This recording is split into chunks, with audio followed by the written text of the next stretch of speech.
But I think the main things is at the end of the day, volleyball is volleyball. It's in the same 9x9 court, and the rules are the same. So we. Is that on the back of your shirt? Yeah, it's on the back of the shirt. Muted. A little free shout out for you. And it doesn't matter who's on the other side of the net. You need to still execute to the best of your ability if you want a chance to win. That's right, Brett Walsh. You got to execute to the best of your ability if you want a chance to win. That is what we do on this show. Welcome to the 9x9, boys and girls, the 81 square meters of the best volleyball coverage on the internet. My name is Rob St. Clair from Chicago. That is my good friend Everett Delorme from north of the border in Toronto.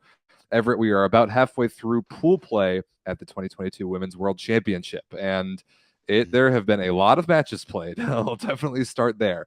There have been many matches played. We'll get into some of the good ones, and we'll get into just kind of how the pools are shaking out so far. But let's kind of start a little more generally. What are your thoughts so far on the early goings of the Women's World Championship this year, especially the three courts in one arena in the Netherlands is certainly an interesting move. It is an interesting move, but I kind of like it.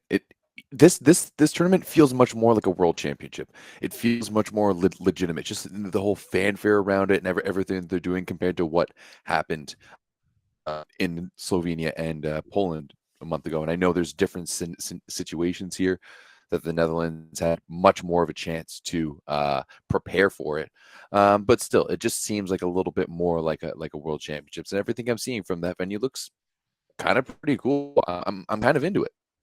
I'm actually surprised that you said that because I feel very much differently. I think it's really, yeah. I think it feels much less like a world championship even than the men's. I think it feels like a glorified, like, I mean, how many hours have you and I combined spent in convention centers with 50 courts in them at like juniors tournaments? This is what it feels. That's what it feels like to me. I do not like it for a world championship. I mean, they still have good stands. Like there's still good crowds for it. Like it's got all the setup that you would want. But I mean, during Italy versus Belgium, I shouldn't be able to hear the national anthems of Cameroon and Kenya, the court next to it. Like that's crazy. The sound crossover pollution makes the broadcast really weird.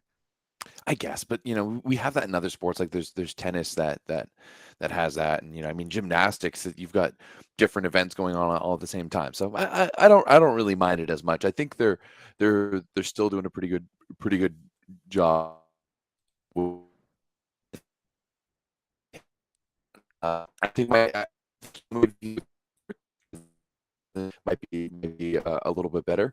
Break it down a little bit. So you're not making games every hour. That to me is just a little crazy. Maybe give a little bit more time. But yeah, ultimately I'm not too dissatisfied with it. Okay, well, we lost you for a split second there because of your internet, but then you came back. So Everett is dealing with some internet issues. We'll see. We'll see how that goes throughout the rest of the show.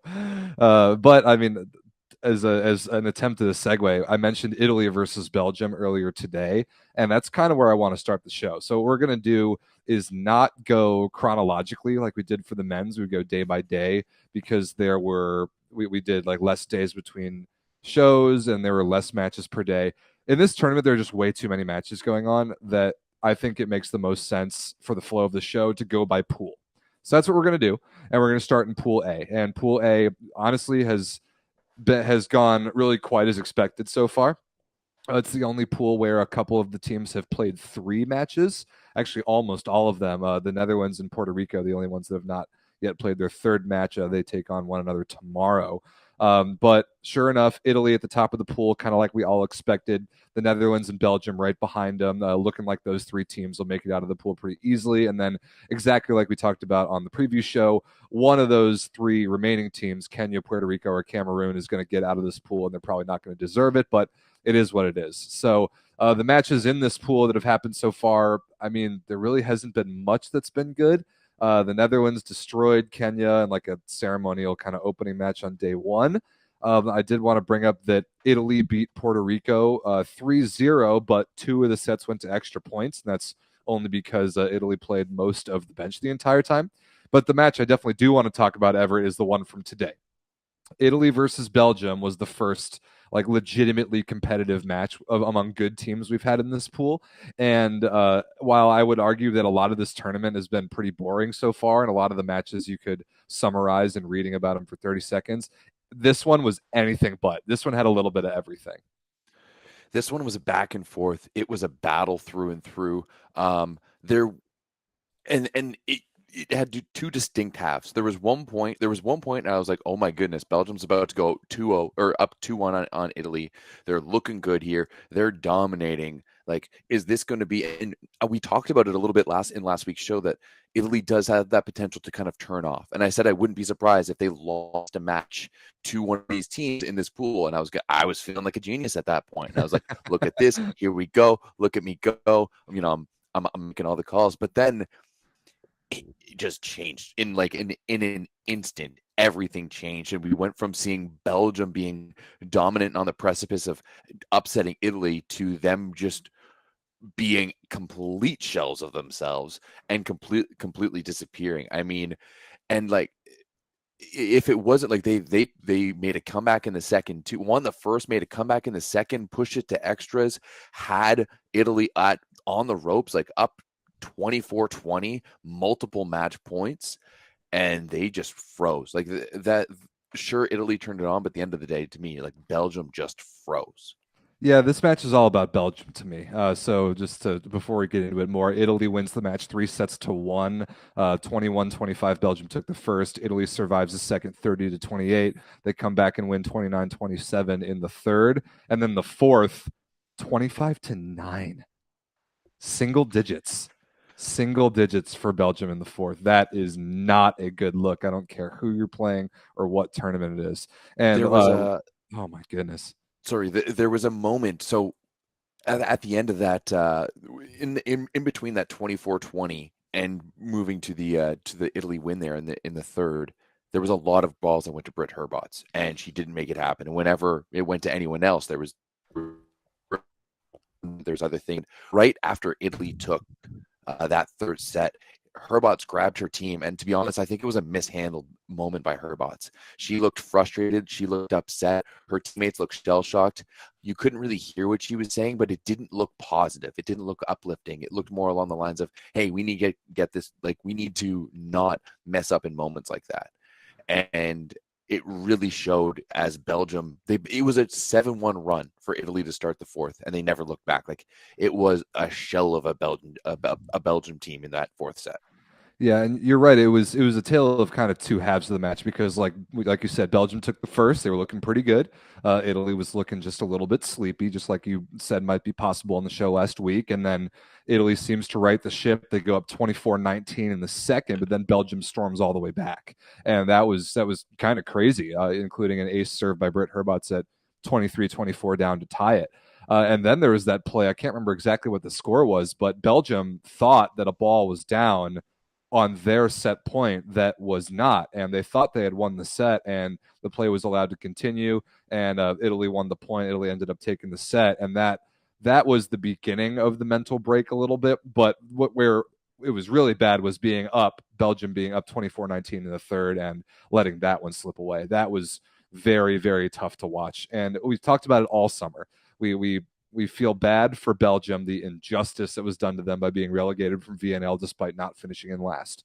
Then they lose in the finals of Challenger Cup to Croatia in Croatia. But this whole time, we've criticized their play style because they have a top 5 outside hitter in the world, and they set her every single ball. Britt Herbots had 80 attempts today. 8-0. 80 attempts in a 4-set match is the biggest number I have ever seen and probably will ever see again. That is the most laughably lopsided offensive distribution I have ever seen. And the crazy thing about it is that I kept freaking out when in a long rally they would chuck Britt Herbots 4 high balls in the same rally. But every time I got mad about that, as soon as they would set somebody else, they would hit the ball straight into the net or out of bounds. It was crazy. I almost don't even blame them for playing that style because there was nothing else that they could do towards the end of it there. And then when you put that all together, you get a set that ends 25-9. Yeah, I mean, they were just bad in that fourth set. They weren't. battle. That's really made the difference between teams of the best of the world and kind of the pretender teams. And that's exactly what Belgium is. They're a pretender team. They can Yes, pull they out are. some good performances, right? And they have Britt Herbots, who, as you said, is a top 5 outside in the world. And I mean, I know some people even rate her higher than that. And there was at times where she looked absolutely world class in this one, just absolutely unbelievable. But at the end of the day, like she broke down a little bit. You could tell. It's And it there's only wasn't so much she can do. She's taking 100%. 80 swings. I mean, somebody just brought it up in the chat. I don't know how Britt Harbots handles the amount of balls she has to swing at. I think she's going to get hurt. I mean, yeah, last summer at the end of national team season, she did get hurt. She tore an abdominal muscle and barely played this club season because of it. And that's the risk that she's running, taking that many swings. Her final stat line, 28 points, 27 for 80 attacking. I just can't even believe the number 80 is a real thing. 11 Yeah, errors, that's a lot. 200 efficiency only. That's just not that good. And that's because a team of Italy's caliber is smart enough to know where the ball's going and to set up their block and defense against Britt Herbots. Like that They that run feasted. exactly. That run that Italy went on at the end of the third set where they came back from 19-24 down was a rotation when they were serving and Britt Herbots was in the back row. And every single ball in or out of system of Belgium went to the pipe. Every ball went to Britt Herbots on the pipe. Italy had 2, usually 3 blockers up against it. Good touches, easy digs, ran it back down their throats. They made it look way too easy. And speaking of blocking, Anna Danesi, 7 Yeah, blocks exactly. by herself. I mean, that's it's because of the matchup. It's because Belgium is so one-dimensional. They can only go to one player to score points to the tune of 80 attempts. And I mean, not only is Belgium one dimensional, but so is Britt Herbots in those situations. Like she was and Danesi was getting her in every single time on it. And she just didn't have many shots. And I don't know if it was due to the quality of the set or maybe just a lack of offensive shots in general. But yeah, she was feasting. Danesi was like almost psychic as to where Herbots was going throughout this match. They were club teammates, so that might certainly have something to do with it. Or no, were they? No, Monza, Novara. Never mind. I don't think they overlapped. Yeah. But Danesi's, regardless, they've seen each other a they've lot seen over each the other a lot. past few years, right? Seen each other a lot. Yeah, 16 points for Danesi, a middle blocker, is a lot. 9 kills and 7 blocks is insane. We've got to talk about the best player in the world, Paula Egonu, 31 points in this one, 27 for 56 attacking. That's also a lot of attempts, but not quite as egregious as 80. 267 efficiency only for Egonu. 12 errors is a few too many, but 4 blocks, most of those on Herbots. So that certainly helps. Her and Danesi as a blocking combo is just downright scary.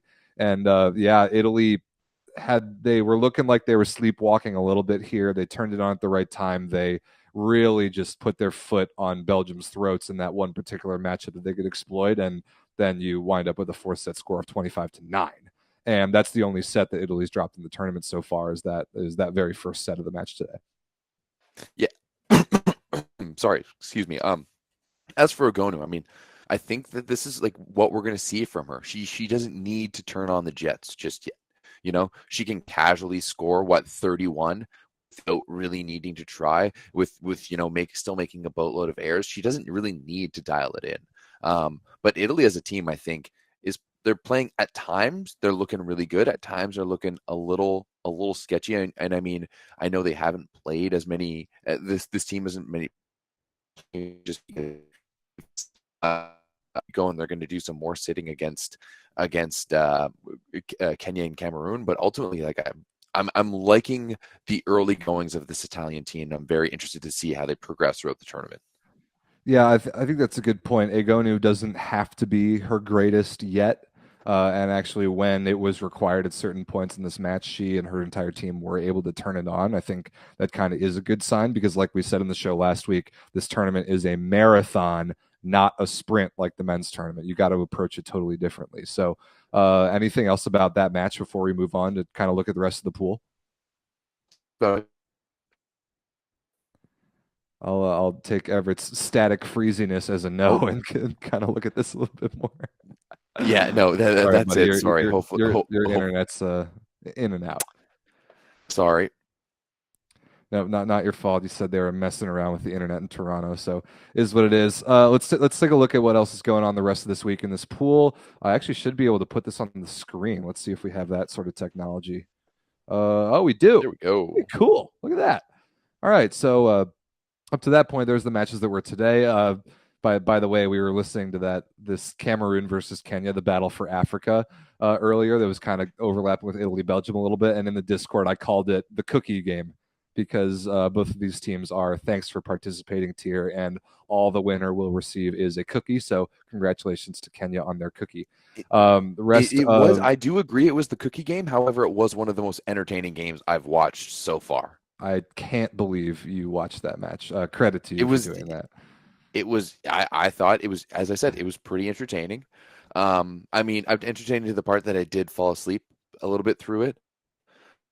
That sounds pretty entertaining.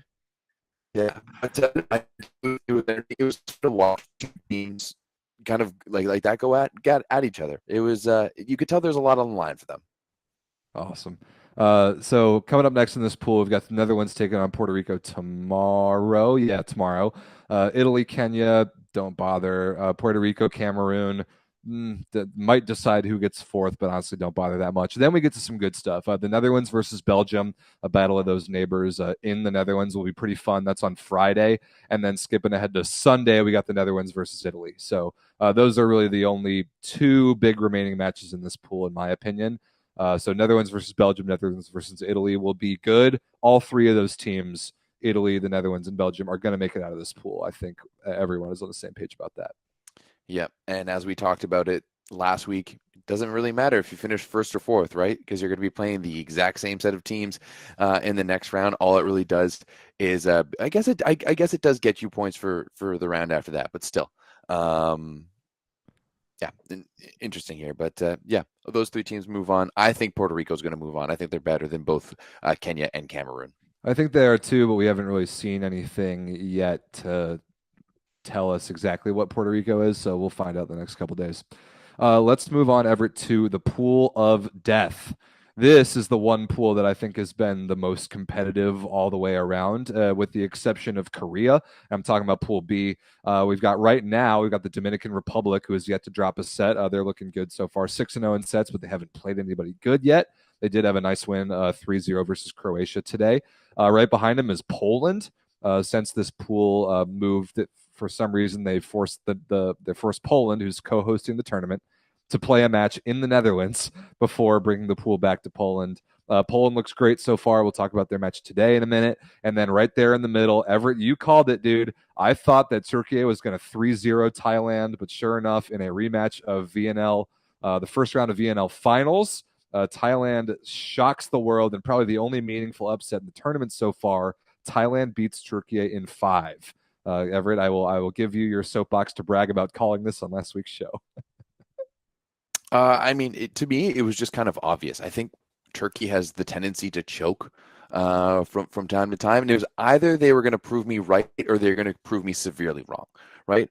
Either they were going to lose to Thailand or they were going to crush them, easy 3-0, kind of like what Poland did today. And I mean, to me, that was an even more interesting result just due to the previous win by Thailand over Turkey. But you know what? It discredit to me, though.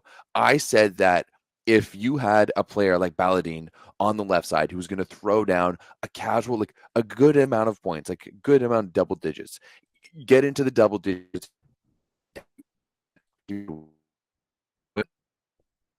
well, Kurt dropped 24, but Balladine had 17. Aiden had 12. So you have those athletes coming out, but at the end of the day, Chun with 33 points just absolutely was ridiculous for Thailand, and this one only 22 years old, 28 points, 33 points, 28 for 55. 28 for 55. Like that's up 55. There. That's up there with the Gonu numbers. And so, I mean, 2 blocks and 3 aces. Yeah, 33 points for this 22-year-old. That's That's some pretty special stuff. This style matchup is really fun to watch for me. I mean, Thailand's a smaller team. They're crazy technical. They run their offense really fast, and Turkey is quite the opposite. They're gigantic. They're big, physical. We've criticized their lack of a left side presence, but they should be an outstanding blocking team, and all this stuff made this a pretty good matchup. And you're right, Everett. We did actually get pretty good scoring output out of the Turkish outsides. Hande Baladin was good, and the Turkish middles were good, but somehow Thailand's offense was even better. And it comes down to their ability to pass the ball. And that was, I think, the difference between Thailand versus Turkey the other day and Thailand versus Poland today. Thailand passed the ball phenomenally well against Turkey. I wish, man, it's just criminal that we don't have actually good passing numbers. Ajaraporn, it looks like she passed 46% perfect, which is really good. But I don't really believe these passing numbers on the Volleyball World website. I don't know what to make of those, but just watching the match, they seemed to be in system a huge percentage of the time. And against a block of Turkey's caliber, you've got to do that. Conversely, Thailand against Poland today did not pass the ball well at all. Poland actually outpassed Turkey today, or outpassed Thailand today, which we'll talk about in a minute. And that is the thing that's going to allow a great blocking team like a Turkey or a Poland that has a size advantage over Thailand to use that if you can keep Thailand out of system. And Poland did that today. Turkey could not do that the other day. And this match was extremely close, but I was really, really impressed by the Thai offense. Yeah, and I mean on the Turkish side of the net, we have to talk about Karakurt as well. She was all right in this one.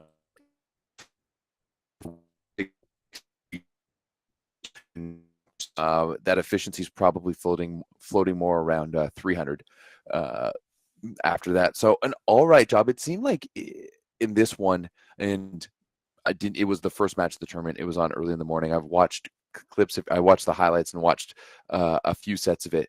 It seemed like as Turkey was playing pretty well, but ultimately it was just really Thailand that were just clicking together as a team. The sets that Turkey did well in, like Turkey won, they did very well and they dominated. But the sets that Thailand won were just working together as a team. And I don't know, maybe that's kind of a peaking too early for Thailand in this one.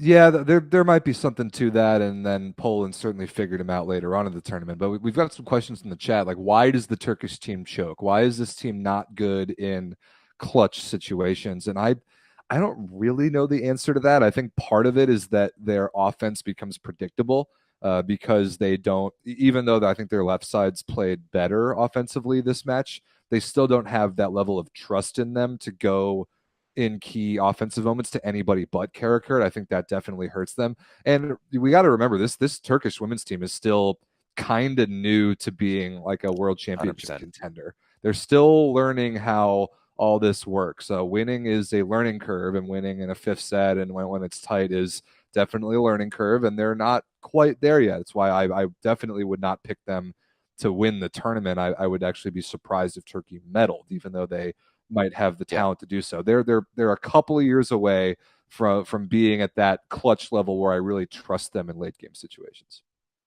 Yeah, I 100% agree with that. And that's such a good point that when you're looking at the other best teams in the world, like the USAs, the Serbias, the Chinas, the Brazils, these are teams that have historically been very, very good in volleyball and they know how to win. Whereas Turkey's kind of new to the game, and I think they've done a phenomenal job at building up their culture and building up a fantastic league underneath them and supporting this women's national team financially, and they have good athletes. But let's be honest, their best player is still only 22 years old. Right. And while it doesn't feel like that with Karakurt because she's been around for so long and she's been such a presence in the volleyball world as a whole, like she's still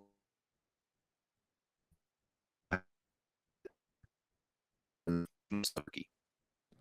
Yeah, I think that's a good point. So, I mean, Turkey is obviously going to make it out of this pool. That's not going to be a concern, but they will, and they'll probably even make it out of the next round of pools. But this was a good match and is definitely worth talking about because it was probably the only upset on paper thus far. Let's talk about the Dominican Republic for a second. Now, they haven't played anybody really very good just yet. They did beat Croatia today, and they did so in a sweep, which I thought was pretty impressive. But who was their other match against? Who else did they beat? Sorry, let me look. It was probably Korea. Who was Yes, yeah, they 3-0'd Korea as everybody does. If you don't do that, you might as well fly home. But the Dominican Republic, I thought without Bethania de la Cruz today, they didn't even need to play her. I thought they looked great. I liked their offense against Croatia. I liked how physical they were. I liked their blocking game. I was kind of impressed. I mean, hey, let's be honest here. That Croatian team is still a pretty good team. Let's remember they're a VNL team for next year. They beat Belgium in the Challenger Cup. That's a good Croatian team, and the Dominican made them look average. Honestly, I'll be perfectly honest. I don't know if it's they were playing without Bethania de la Cruz or just saying like I think this may have been their best lineup. De La Pena That's and possible. Martinez on the right.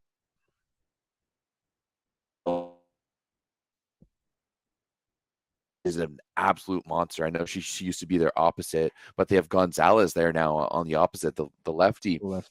This is a really, really physical team, and I think they're going to give a lot of teams a lot of problems. And you're going to really need to pressure them in serve and really put them in a lot of pressure in serve receive to really put them off. But at the same time, they have 3 solid outsides everywhere, and they already pretty much run a high ball offense. So even if you do put them out of system, you're not really giving them much of a disadvantage anyway, because gigantic. Pena's a great jumper, and I really like Gonzalez's arm. So yeah, like this Dominican team, I think is much to your discredit, Rob, in picking them to not even move on from this stage last week. I think this Dominican team is a team to watch and could be a potential upset team. Much like Cuba, you gotta watch out for those Caribbean nations. Yeah, the Las Reinas del Caribe, the Queens of the Caribbean, as the Norsica Instagram likes to call them. Brenda Castillo being back is enormous. They've been missing that great libero presence. You made a really good point about them not running that fast of an offense anyway. Their offense is built around physicality and offensive range. I like the way that all 3 of their wing attackers turn the ball down the line and in and out of system. I think they've got good range in that way, and they don't have to pass the ball in front of the 3-meter line to be very good at that. So they are going to be kind of a tough out. You will have to do a great job blocking against them to beat them. But they've also had an extremely favorable schedule so far. I mean, they got to start against Korea, and then they got to play Croatia. Those are the 2 weakest teams in this pool. And while Croatia is a little disappointing so far, their schedule has been hard. They had Poland the first night. They took a set but couldn't do more. And then they kind of fell flat against the Dominican Republic today. So I'm very curious because Dominican Republic has 3 remaining tough games, Turkey, Poland, and Thailand in that order. And that's going to kind of tell me a lot about not only if they're going to make it out of the pool, which at this point I think they will, but if they can do some damage in the next round. Yeah, I think they're going to beat Turkey, lose to Poland, and lose to Thailand. That's what I think from the Dominican Republic. And I mean, can we talk about how disappointing Korea is right now? Like that's an absolute joke. So bad. The FIVB needs to reassess Korea's role, like place in the volleyball world, and take them out of being a core team of the VNL, because it's terrible. Core teams that like are good on both the men and women's side, but they're out here just getting pounded by these teams, and not even the best teams in the world, right? Like not average teams, like pretty good teams, but they're just getting absolutely demolished. Like they're putting up the similar set scores to African nations against the best European teams. Korea, get out of here! Like be better. This is embarrassing. It's bad, and it's hard to watch. It's like they honestly might be less competitive than China was in the men's world championship, and that team was horrible too. It's rough, and I agree. It's again criminal that Belgium got relegated instead of this Korean team. One more match I want to talk about in Pool B, Everett. It's from earlier today. I alluded to it. Poland at home, because they for some reason played a match in the Netherlands before going back to Poland. Poland at home destroys Thailand. They completely destroyed them today. 25-17, 25-17, 25-17. I mean, that is the definition of an hour in a shower, an hour and 8 minutes in the official stat report. Here's the only stat that matters. 16 blocks for Poland to Thailand's 1. Enough said. Man, I was 8. Crazy. I was watching this game with my girlfriend, and she even my dancer knows a little about volleyball, like just from watching with me, and she was even noticing like, man, Poland's block is just absolutely crushing Thailand. It's hard to believe that the Thai team that played today against Poland is the same Thai team that opened up the tournaments against Turkey and won that fantastic match. I don't know if maybe it was the travel or whatever it is. They just looked off, and it was weird too. At moments they'd make like weird errors and stuff like that and just kind of be like laughing about it. I mean, hey, good for you. Like you're being positive about your mistakes, but you're here getting throttled in the world championships, and Their maybe you should body turn it on a language little bit. is their body language is weird, and I'm not familiar with Southeast Asian culture, so maybe there's something to that. But it's odd that they can be destroyed and or be getting destroyed and not seem to feel any competitive fire. You're supposed to hate getting destroyed in a world championship, and it doesn't seem like they do. But yeah, I think the differences were, I mean, obviously blocking, but it came from Polish service pressure. I think Lavarini did a good job scouting how to serve this Thai team. And then the home crowd certainly helped. I thought Gdansk showed out today. Yeah, I mean, and hey, we have to talk about Magdalena Stysiak. Of course, they have no Smarzek for this tournament. They're just riding on Stysiak, and hey, she was fantastic. 18 for 27, 8 blocks in this one. Blocks is crazy. Yeah, Stysiak was an absolute monster, and she's already establishing herself as I think she has the ability here to establish herself as one of the best right sides in the world. This is a big tournament for her. She 100%. didn't have all that good of a club season. She didn't play starting level minutes for Monza, and when she did play, she only had a couple bright spot games and spent a lot of time on the bench. And without the question mark at opposite with Smarzek not around, it's her tournament at right side for Poland, like without question. And we'll take a look at the individual scoring performances for the tournament so far later on. But she's right up there with Egonu, Boskovic, Karakurt, like exactly up there amongst those elite opposites where I think she belongs. And 8 blocks certainly helps. That's crazy. Yeah, 8 blocks is absolutely ridiculous. And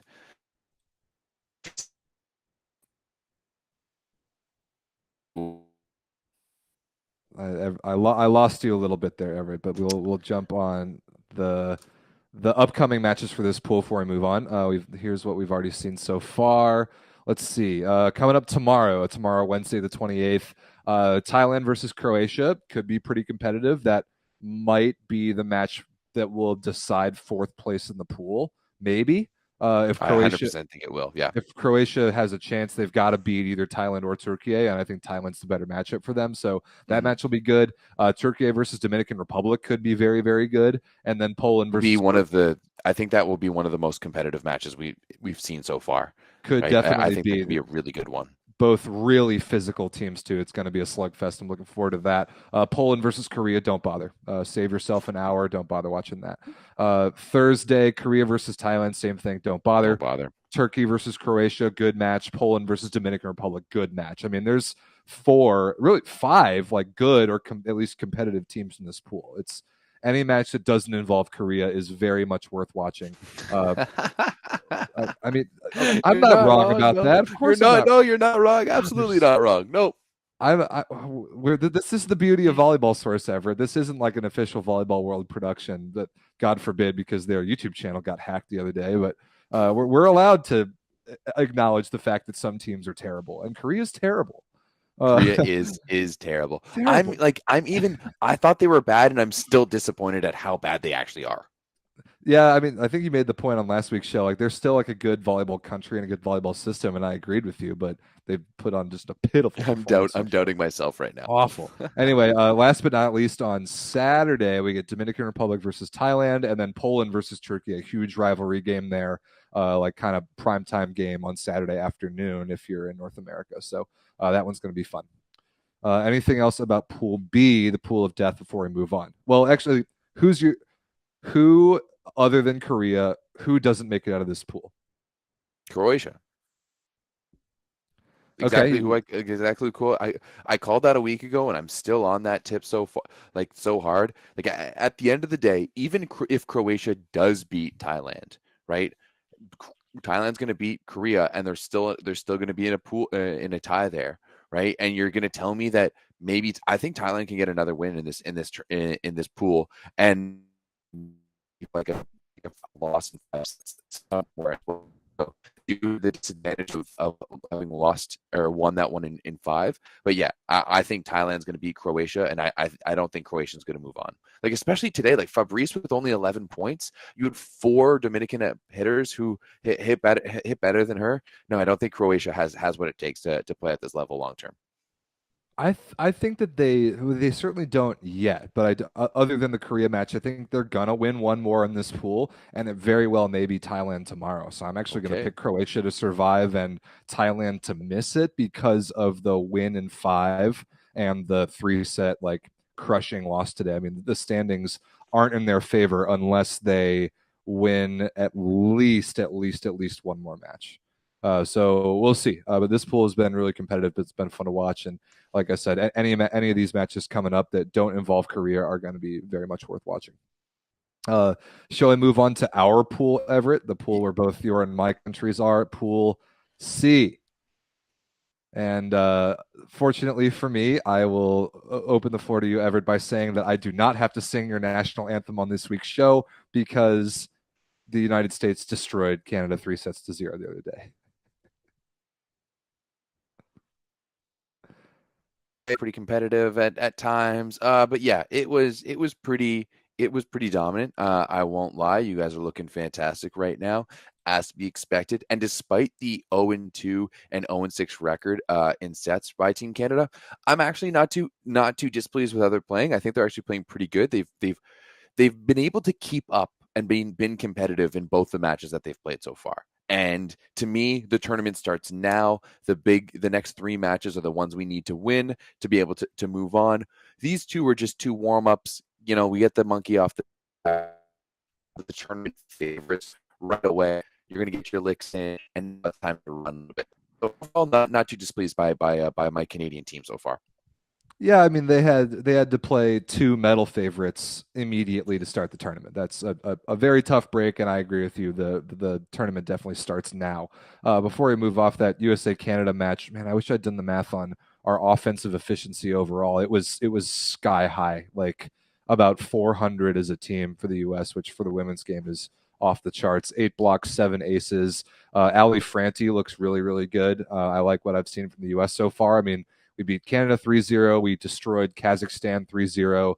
But we've had very much the opposite schedule. I'm curious to see what happens to the United States once we get a little bit more of a challenge. Without any offense to Canada, we just have more talent than Canada does right now. So against Bulgaria, Germany, Serbia, in that order, I think the U.S. has the schedule that will continue to ramp up the intensity that it demands of the Olympic gold medalists. And I'm curious to see how they react to that. So I don't really, honestly, I don't have that many other takes about Team USA so far because the 2 matches that they've played, it's not really that easy to pull any conclusions out of that. I mean, they took care of business and on to the next one. They are just going steadily down the stream right now as the United States. They've got one goal in mind, and it's that final round, and everything up to that is just literally just a business trip. You go in, you go out, you do what you need to do, and nothing more, nothing less, and you get it done. Like, you know, this is the level they play at practice probably, and they're showing up now. Like they've just been so good and so solid so far. And as you said, nothing to say. Right. So elsewhere in this pool, I mean, I don't think we expect Kazakhstan to win any matches. Canada will get a favorable matchup against Kazakhstan on Thursday. Got to win that one, obviously. But then the battle for the third and fourth place spots in this pool, as I think we expect Serbia and the United States to finish 1-2. Pretty competitive because we got Germany and Bulgaria both there, doing some pretty good things so far. I mean, Germany beat Bulgaria head-to-head. They beat them 3-1, looking pretty good. And then another one of the weird matches of the tournament so far, Bulgaria pushes Serbia to 5 and grabs a crucial point in the standings off of it. I mean, I know they lost 15-9 in the 5th, but Bulgaria for moments there looked very, very, very good and like an actually complete team before eventually succumbing to Tijana Boskovic and company. But so, Everett, what do you think about Germany and Bulgaria? Which one would you say is an easier matchup for your Maple Volleys? I mean, I know we beat Bulgaria this year, so let's go with that. But we beat Germany last year. I think in both cases, especially with Germany, they just don't have like they may be a better team through and through, but I don't truthfully believe that. But they don't have the players at the level of Alexa Gray or Kira Van Ryk. Both of those athletes are athletes who have been playing at the level. We've seen what she's done in the past at the Champions League, and same thing with Kira Van Ryk. She's done it in Italy. She's done it in Turkey, two of the best leagues in the world. And yeah, I just don't really see that from Germany. It's really going to be for Germany how well they work together as a team. I think that Bulgaria, the result against Serbia is maybe more emotionally driven than pure skill and tactics. It's two Balkan countries who know each other very well, and they're the two biggest Balkan countries in volleyball, and I think out of a rivalry. So yeah, I honestly think that Canada has a good shot against both of them. I truly believe that I think we can go and get the third spot in this pool, but ultimately it remains to be seen. We have yet to see us really be competitive in a match, so that's gonna have to come first. Yeah, I think I understand why you like the Bulgaria matchup, but what you haven't seen yet is Elitsa Vasileva. I mean, she's the only X factor difference maker for this Bulgarian team, and she only plays big tournaments. She's basically their Svetlana Sokolov. She never plays unless it's a world championship or the Olympics or whatever. And it's funny to see Atanasievich on the back of her jersey after marrying our very familiar Serbian opposite over the summer. But she looked great. I mean, she had 4 blocks in the match against Germany, led the team in attacking. Let's see what were her numbers against Serbia. Yeah, another 17 points, decently efficient. I mean, that's the one sort of character that Canada hasn't seen yet. I'm curious to see how they defend against her. I do want to shout out Kira Van Ryk though, because I mean, I've watched her play a lot, but there were just some things that she was doing pure arm talent wise in the match against the United States that were crazy impressive. I was like, whoa, like quickly sitting back in my chair at a couple of the shots that she hit. There were a couple like inside cross her shoulder hard cross balls, and then there was a really nice like got her feet to the inside and like snapped one high down the line to zone 5 where nobody was. There's some pretty nice things going on there. I am worried about Canada having Alexa Gray be too much of a serving target. The U.S. served her off the floor, and I think they may have provided a blueprint for other teams to do the same. But traditionally, Alexa Gray isn't a terrible passer. She's traditionally a terrible passer against the United States, and I mean, I do think that like just so people know, there is some history there, and I mean, like Alexa Gray went to the USAV like HP camps, like she was. She could be that. Her sister Jordan plays rugby for Team USA, and she straight up asked Karch if she saw herself on Team USA, and Karch straight up said no. Now, whether or not he regrets that to this day, probably not. They've won an Olympic championship, right? But I do think that there is maybe a bit of a mental game by Alexa, and this is once again, this is all of my own perception, right? This isn't from any like insider knowledge or anything like that. So I think that there's maybe a bit of a mental game, and I wonder if Karch plays on that because it's clear who Canada's best player is. It's clear who's going to be getting the majority of balls, especially if you start to go out of system, and it's clear who they need to break if they need to do it, and it's Alexa Gray. I think that's just how they do it, but I do think against teams who aren't as good serving through and through, like the United States is, like that's another part of it. The United States is a phenomenally good serving team. And Alexa Gray is used to getting targeted in Italy as well, and I'm confident she's going to be able to do it, especially against the likes of Germany, Kazakhstan, and Bulgaria. No matter how good Vasileva, Atanasievich, whatever she calls herself now, is, there's still 5 other players on that team who need to serve. I think that's a pretty fair point. Want to talk about Germany for a little bit? I think they've looked okay. I think Hannah Ortman looks pretty good. I like Marie Schultzel in the middle, but I love Lena Stigro. I saw her play in Italy a bunch this year. Can this team, like, I think Germany's going to make it out of the pool. The win over Bulgaria head to head was huge. Do I see Germany having really any upset potential over a team like the U.S. or Serbia or I don't know whoever they're going to play in the next round? They cross over against Pool B. They have like the Turkey Poland pool. I don't know. I don't see that high of a ceiling for this German team. I think they've played clean enough volleyball so far. They're about to get the United States again. They're about to get Serbia, and they're about to get Canada. So their road is about to get tougher. Yeah, I mean, I do see Germany almost kind of like a Lytle version of the men's team. Like the women's team is a Lytle version of the men. They're every but is all right, but even then, she's only got 13 points in these past 2 matches. So yeah, like I'm not scared of Germany. The reality is that if you show up and play your game against them, you're gonna win, right? And if you show up and make a lot of errors, they're gonna win. That's how I Yeah, break down that's Germany. true. You can't give them that many free points. This is a lot of confidence for your Canadian perspective, Everett. And given how the men's world championship went, I certainly hope it goes better for you this time. You know what? You got to fake it till you make it sometimes. All right. That's fair. That's fair. Last but not least, I want to talk about Serbia. So Serbia, I mean, they're a medal contender, but they did kind of inexplicably go to 5 against Bulgaria. Serbia is significantly better than Bulgaria. They get Tijana Boskovic back, but they just didn't really look that good. They didn't look that clean. Let me pull Boskovic's numbers up from that match. I mean, Bianca Bush outscored her by a lot. Boskovic had 22 for 49, 5 errors. It's not bad. That's not bad. It's about 300 efficiency, if I'm doing the math off the top of my head correctly. I thought Bulgaria did a good job against her defensively, and I'm not super impressed with what I'm seeing from either of Serbia's setters. I actually, somebody in the chat, do me a favor and confirm this if I'm right about this, but I think their starting setter got hurt. I think Bojana Durca is gonna have to set the rest of this tournament. I'm not certain about that. Let me know. Yeah, Brankica Mihailovic is back. That's nice. But I do think that they've got a little bit of a setter problem, and they're going to miss Maja Ojanovic more than ever.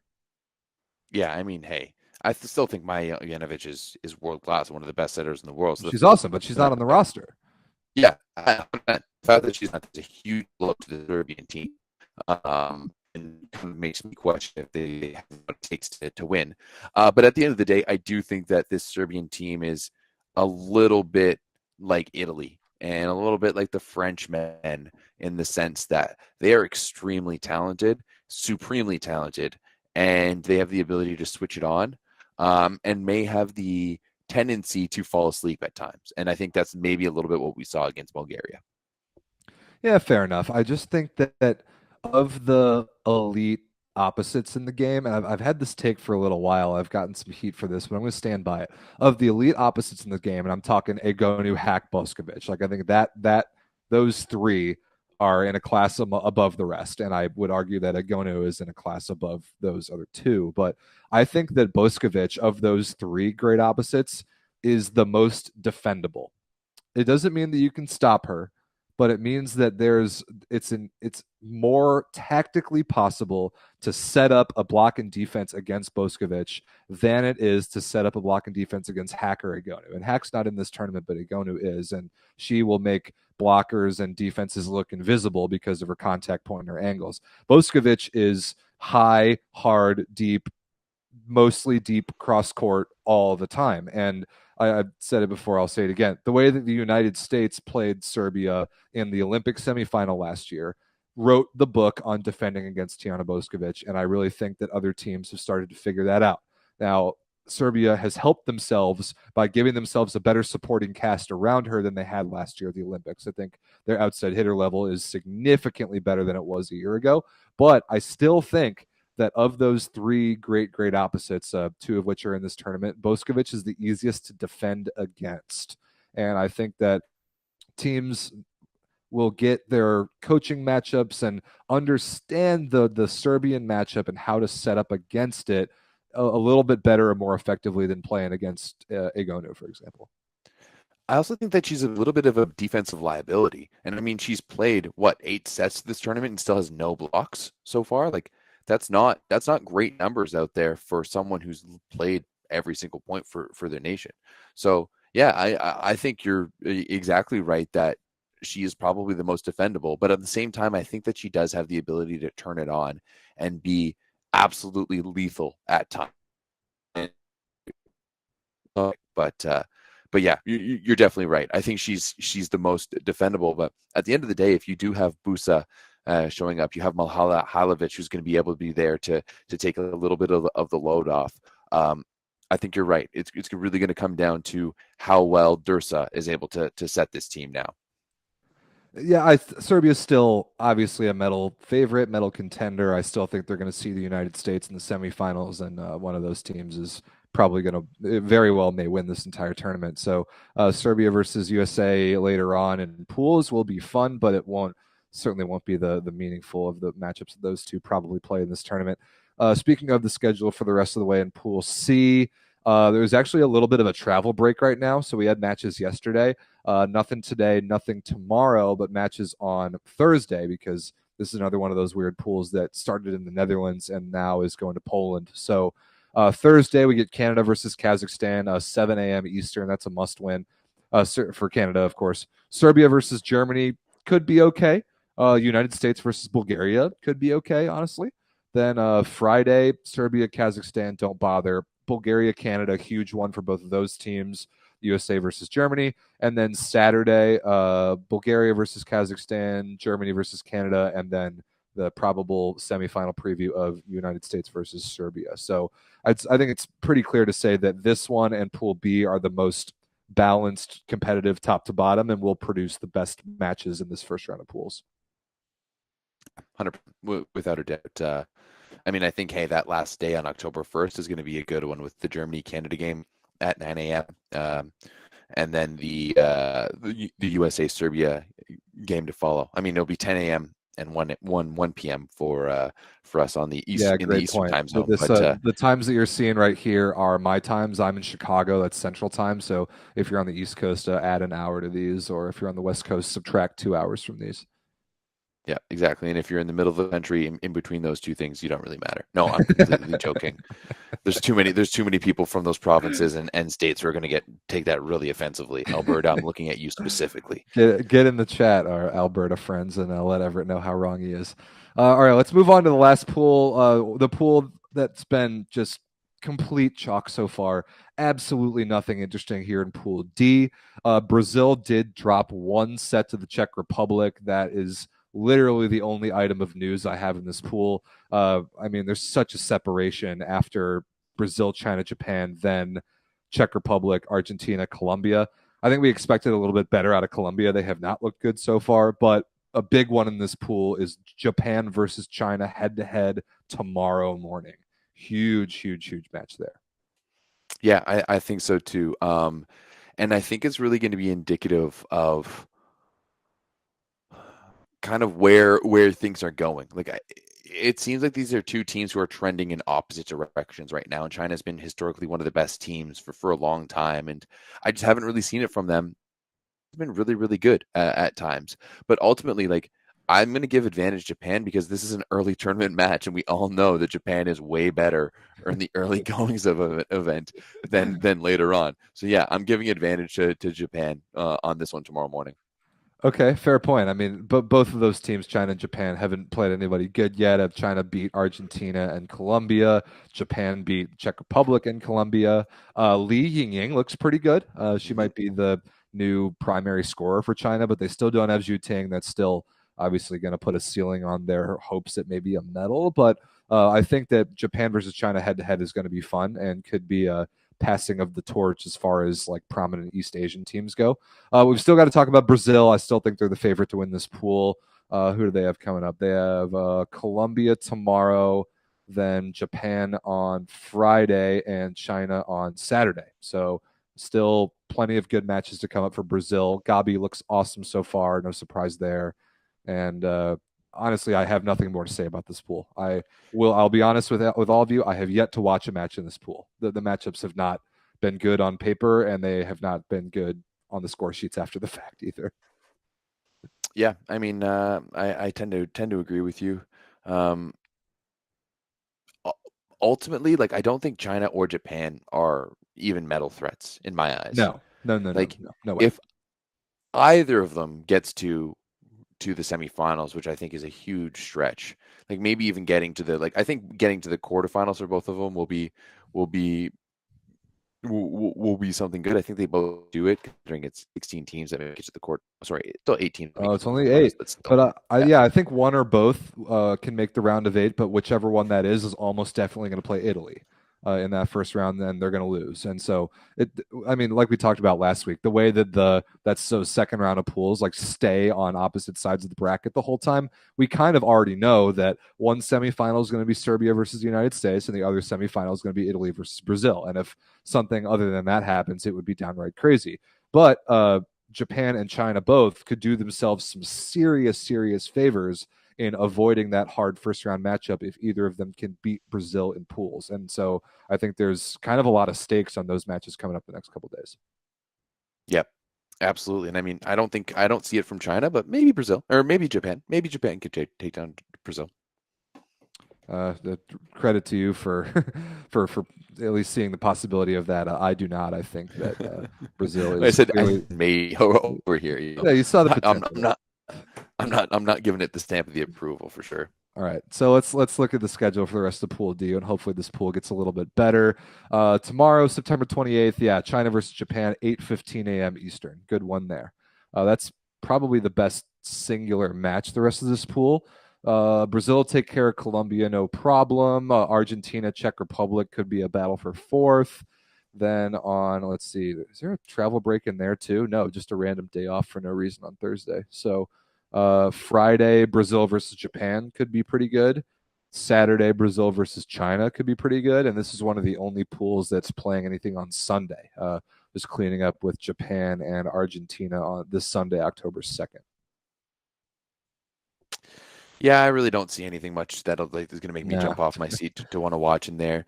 Japan versus China, like if I'm up, maybe, but it'll start at 8 a.m. So yeah, like that could be a morning match for sure. I think the Brazil versus Colombia match will be interesting. I know that Colombia beat Brazil a few years ago at the South American Championships. Brazil had a few of their main team members there, but not all of them. It was kind of a mix of an A team and a B team. So maybe that one could interesting. But yeah, no, I don't really see these Pool D matchups. Yeah, I'm with you. I think Brazil's the class of the pool. I think they'll have a pretty easy time until their kind of crossover pool when they will almost definitely play Italy, and that'll be fun. So I think that's it for the pools, Everett. How about let's see if I can make this work on the screen. If I can make this appear half decent.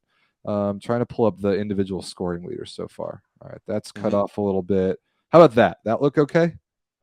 Yeah, that looks great. There we All go. right. All right. We'll roll with it. I'll also zoom in a little bit for the good people. Oh, great. Of course, this website's so broken that it cuts it off early. All right. Anyway, go away. Go away. No. No, what am I doing? Don't worry. I did it. We're back. There we go. There we This is go. not the best online database of all time. So here we are with the top scorers in the tournament so far. Number one, Britt Herbot, 69 points, which is insane. I wish I had her number of attempts because surely it's off the charts. And then followed by immediately by, I would say, 4 of the 5 best opposites in the world. Egonu, Boskovic, Stesiak, and Karakurt in that order. And just because Isabel Haak's not at this tournament, I think that right there is the top 5 right side bombers on the planet. But a pretty big drop off after Egonu at 67 points down to Boskovic in third with 45. Yeah, I mean, both of those teams, both Italy and Belgium, rely so much on that one player. Italy, you do have the advantage of having played a few easy games and a lot of longer sets, especially that 30-28 one against Belgium today. But yeah, like Ogonu was 67, Bossetti's also up there. But I don't see any of these other teams really giving as many balls to Boskovic or Kerr. But have they all played 3 games like Italy and Belgium? No, actually, most of them have only played 2, which certainly explains the drop off. But I mean, Herbot is obviously going to be Belgium's highest scorer. Egon is going to be Italy's highest scorer. And even when the pools catch up, I expect this ranking to be pretty similar. But yeah, it's important to note that Belgium and Italy have played 3 matches. The rest have played 2. Let's take a look at blockers. Wow, Wow, Jansen's the middle blocker for Belgium is leading the tournament with 14 blocks. That's a lot. Interesting. Denisi with 11. Korneluk, formerly Konkolewska of Poland, she got married this summer. She has 10. Karakurt with 10 is a lot. Stasiak 9. Karol for Brazil with 8. So some pretty nice blocking numbers so far across the board. Again, Jansen's and Denisi have played 3 matches. The rest have played 2. 10 blocks in 2 matches is a lot. That is a nice blocking performance for Poland so far. Yeah, some of these block numbers are ridiculous. Even being in double-digit blocks after 3 matches is a lot in my opinion. Averaging over a block a set is pretty decent. So yeah, a block a set is a lot. That's a lot. Yeah, exactly. So Jansen's out here with 14 blocks in what's like that's 2 blocks a set. That's pretty fantastic for her. That's very, very impressive. 6 against Puerto Rico, 6 against Italy. It's a lot of stuff blocks. Okay, so I guess it wouldn't be 7. It would be 12, but still. Yeah, they've played 12 sets. Good numbers there. I mean, there's not really that much to take out of these numbers just yet. I think the sample size is still too low, but sure enough, like as we see in the women's game, a decent amount when you have a team with a dominant attacker, usually your opposite, you're going to give her a ton of balls and she's going to score a ton of points. And so even after just 2, maybe 3 matches, we've got 5 attackers that no matter who you ask would come up quickly in lists of the best offensive players in the world at the top of the list. Yeah, you're not wrong. So I just felt like showing that there's not really that much meaningful to take out of it. What else? What else do we need to cover on this here show, Mr. Everett? We talked about all the pools. We talked about the good matches coming up. We do want to point out that our next show will be Sunday evening. So this Sunday, October 2nd, will be our next show, and that will be right after the last day of pool play when all the matches have wrapped up and we know who's moving through, like which 16 teams survive, which 8 are going home. So that's the next show that we're going to do. But other than that, is there anything else we need to tell the good people about this tournament before we wrap it up?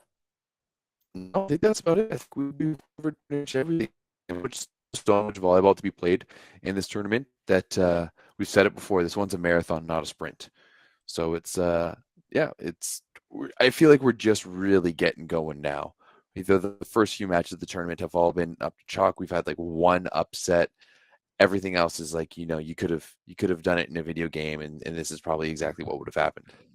Yeah, I think it's going to get better from here. We've got some better matchups coming up, like we talked about. All of them on Volleyball World TV if you're looking to watch, or just all the info here on the Volleyball World Tournament website is where I'm pulling all this from. I really think that Turkey Dominican match tomorrow though is going to be one to watch. That's going to be my big one to watch tomorrow on Wednesday. Yeah, I'm more excited about that than I am for China versus Japan even, and I think that match could be pretty good too. So more good volleyball coming up. Long tournament again, marathon, not a sprint. So we will be back on Sunday evening to break it all down once again. Make sure you join the Volleyball Source Discord. The link is in the description of this video. It's the best online volleyball chat community in the world by far. And I don't think it's particularly close. So get in there, get active, although we'll be talking a lot more up to the second about all the matches that are going on. And this week when we do our show, or on Sunday when we do our show, I have a little bit more internet connectivity because this has been hard. I was just about to make that same point. We've survived. I hope you people haven't hated the show too much with being able to intermittently hear Everett, but hopefully we will figure it out for next time. Thanks for watching. I think that's about it. We'll see you on Sunday evening and in the Discord before that. Peace.